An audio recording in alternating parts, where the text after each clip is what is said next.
NID card করতে কি কাগজপত্র লাগবে আজকের ভিডিওর মাধ্যমে আমি সেই প্রসেসটুকু আলোচনা করব। প্রথমে আপনাকে জন্ম নিবন্ধন লাগবে। জন্ম নিবন্ধনটি অনলাইনে করা থাকতে হবে। দ্বিতীয়ত নাগরিক সনদপত্র, যেটি ইউনিয়ন পরিষদ থেকে চেয়ারম্যানের স্বাক্ষরিত করা নাগরিক সনদপত্র। আপনার এসএসসি বা জেএসসি এইচএসসি সার্টিফিকেট সনদপত্র যদি না থাকে প্রথম শ্রেণী থেকে চতুর্থ শ্রেণীর ক্ষেত্রে শিক্ষা প্রতিষ্ঠান থেকে প্রত্যয়নপত্র নিয়ে আসতে হবে।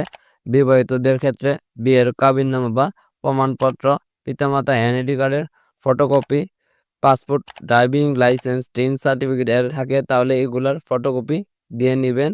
এগুলা অ্যাড করার পর আপনাকে অনলাইন থেকে একটি ফর্ম ফিল আপ করতে হবে। যদি ফর্মটি না জানেন তাহলে ভিডিও ডিসক্রিপশন বক্স থেকে আমি ভিডিওটা দেখে দিব, তাহলে খুব সহজে আপনি এনআইডি আবেদনটি করে নিতে পারবেন। এই কাগজপত্রগুলো আপনি সংযুক্ত করেন নিকটস্থ নির্বাচন অফিসে গিয়ে ছবি তোলার মাধ্যমে আপনার এনআইডি কার্ডটি আবেদন করে নেবেন। কিছুদিন পর আপনার এনআইডি কার্ডটি পেয়ে যাবেন। এইভাবে আপনি এনআইডি কার্ডটি করে নিতে পারেন। ভিডিওটি যদি ভালো লেগে থাকে অবশ্যই চ্যানেলটি সাবস্ক্রাইব করবেন এবং ভিডিওতে লাইক কমেন্ট